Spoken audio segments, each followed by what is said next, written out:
Amrit Bharat railway project के तहत चल रहे कार्य और रेल समस्याओं और सुविधाओं को लेकर 15 जुलाई सोमवार को नागपुर मंडल रेल प्रबंधक नम्रता त्रिपाठी का बालाघाट दौरा हुआ, जहां उनके साथ बालाघाट सिवनी संसदीय क्षेत्र की सांसद भारती पारधी ने कार्यों का निरीक्षण किया और वस्तु स्थिति को जाना। बालाघाट में चल रहे कार्यों को लेकर डीआरएम ने उचित दिशा निर्देश दिए। अधिकारियों से कार्य की प्रगति और पूर्णता को लेकर भी जानकारी ली गई, साथ ही कार्य में आ रही कठिनाइयों का समाधान किए जाने के लिए कहा। इस दौरान सांसद भारती पारधी ने रेल सुविधाओं को लेकर डीआरएम को पातालकोट एक्सप्रेस का संचालन बालाघाट से किए जाने के लिए कहा, जिस पर डीआरएम ने आश्वासन दिया कि रेलवे बोर्ड अनुमति दे तो इसे यहां से शुरू किया जा सकता है।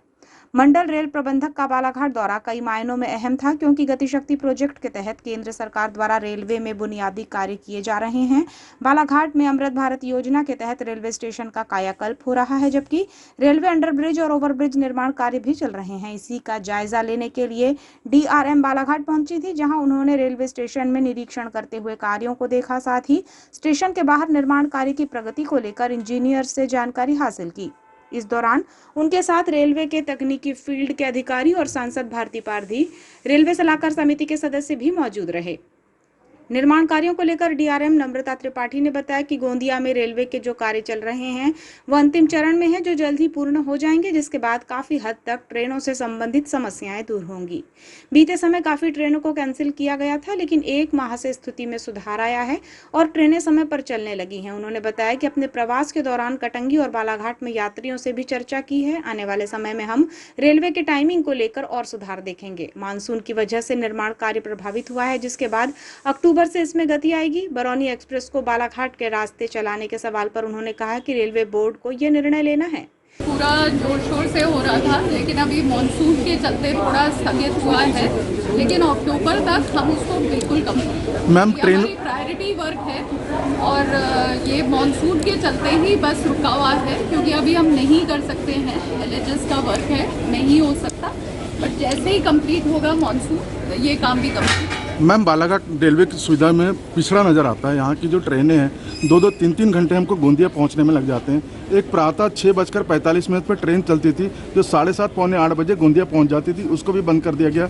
कोरोना के पहले वो चलती थी। रात में 9 बजे 10 बजे ट्रेन गोंदिया से चलती थी, उसको भी बंद कर दिया गया। मैम बालाघाट के साथ ही ऐसा क्यों? नहीं, कोई बिल्कुल ये तथ्यों पे बेस नहीं है। पहले थोड़ा सा, क्योंकि हमारे कुछ यहाँ पे इंफ्रास्ट्रक्चर के वर्क्स चल रहे थे, जिनकी वजह से हमने ये कैंसिलेशंस किए थे और ट्रेन लेट हो रही थी। लेकिन अभी अगर आप देखेंगे जो ट्रेन रनिंग है, बहुत ज़्यादा इम्प्रूवमेंट है पिछले 1 महीने का। अगर आप पैसेंजर से बात करें, अभी मैं कटंगी में भी रुकी थी, वहाँ पे भी मेरा इंटरेक्शन हुआ पैसेंजर से और उन्होंने भी ये एक्नॉलेज किया कि बहुत ज़्यादा इम्प्रूवमेंट आया है पंक्चुअलिटी में, और ये आगे वाले समय में भी आप सुधार ही देखेंगे।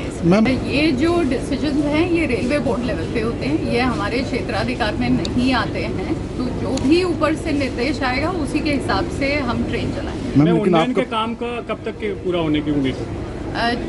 जो गोंदिया वाले काम हैं, जो इंफ्रास्ट्रक्चर वर्क्स हैं, वो बहुत ही लास्ट स्टेजेस पे हैं।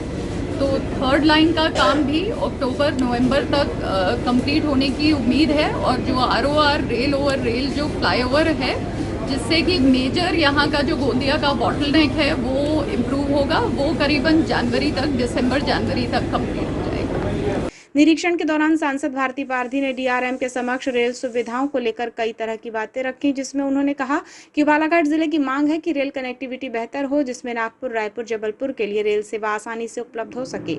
ट्रैक की दिक्कतें होने की वजह से ये नहीं हो पा रहा है। लाइन को बढ़ाने का प्रयास नहीं होगा तब तक हल नहीं निकलेगा। अभी जो भी कार्य शुरू है वो पूर्ण हो जाए तो कुछ ट्रेनें हमें मिल सकती हैं। उन्होंने बताया कि डीआरएम से कहा है कि वर्तमान परिस्थिति में किन ट्रेनों को हमें दिला सकते हैं, तो उन्होंने कहा कि रेलवे बोर्ड ही तय करेगा, जिस पर मेरे द्वारा मंत्रालय से आदेश लाने के प्रयास किए जाएंगे। पातालकोट एक्सप्रेस जो सिवनी तक आती है, उसे बालाघाट से चलाने को लेकर हम प्रयास करेंगे, लेकिन ये सरल और संभव नहीं है, उसमें तकनीकी दिक्कतें हैं। रेलवे डीआरएम से कहा गया है कि आप चाहें तो हर चीज संभव है, लेकिन कोशिश की जाएगी। उन्होंने बताया कि कलेक्टर से रेलवे कॉलोनी में होने वाले जल भराव के लिए वाटर रिसाइकलिंग प्रोसेस की उपयोगिता पर चर्चा की जाएगी।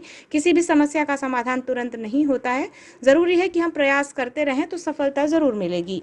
सबसे पहला था अपनी जो यहाँ की इतवारी वाली ट्रेन के समय का था, तो वही बात मैंने प्रमुखता से उनसे किया है। तो उनका भी कहना आ रहा है कि 1 महीने में बहुत सा समय में हमने परिवर्तन किया है।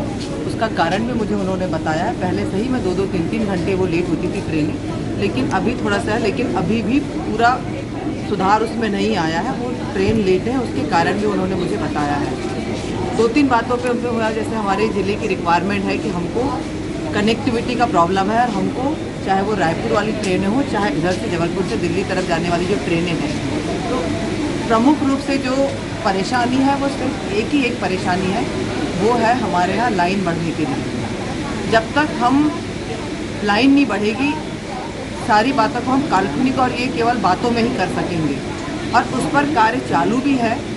उन्होंने मुझे कहा है कि जल्दी से जल्दी हम उसको करेंगे।